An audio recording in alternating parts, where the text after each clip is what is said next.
Hello my Sai devotees. காலையில் உங்கள் எல்லாருக்கிட்டையும் சொல்லியிருப்பேன் பாபாவை பார்க்கறதுக்காக புதுசாக ஒரு இடத்துக்கு போகிறேன்னு. நல்லபடியாக பாபாவை போய் கண் குளிர தரிசனம் பண்ணிட்டு வந்துட்டேங்க. நான் இந்த கோயிலுக்கு போகிறது இதுதான் ஃபர்ஸ்ட் டைம். இது வரைக்கும் நிறைய பாபா கோயில் போயிருந்தாலுமே இந்த கோயில் கொஞ்சம் எனக்கு ஆடட் ஸ்பெஷல்.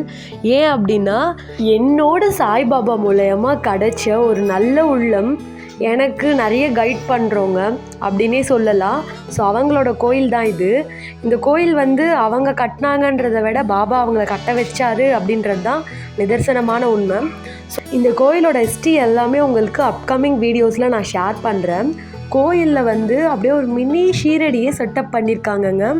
குருஸ்தானு, அதை சுற்றி அதே மாதிரி வேப்ப மரம், அப்புறம் இந்த துவாரகமாயி. அடடா, என்னத்தை சொல்கிறீங்க, அப்படியே ஷீரடியில் துவாரகமாயில் பாபா எப்படி இருப்பாரோ அப்படியே துவாரகமாய் ஃபோட்டோ, பக்கத்துலேயே துனிமா.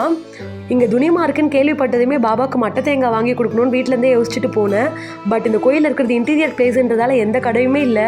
என்னடா இதுன்னு கொஞ்சம் அப்செட்டாக இருந்தது. நீங்கள் நம்புங்க, பட் சாய் டிவோட்டீஸ்க்கு தெரியும் பாபாவோட மிராக்கிள்.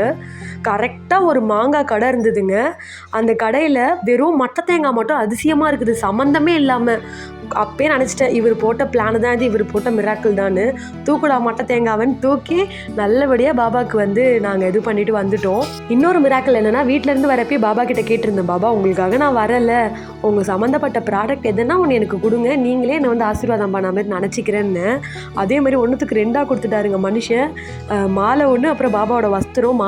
மாலை கிடச்சது கூட ஓகே தான், பட் வஸ்திரம் கொடுப்பாங்க நான் கொஞ்சம் கூட எதிர்பார்க்கவே இல்லை. எனக்கு ரொம்ப சந்தோஷமாகிடுச்சு பாபாவே ப்ளஸ் பண்ண மாதிரி.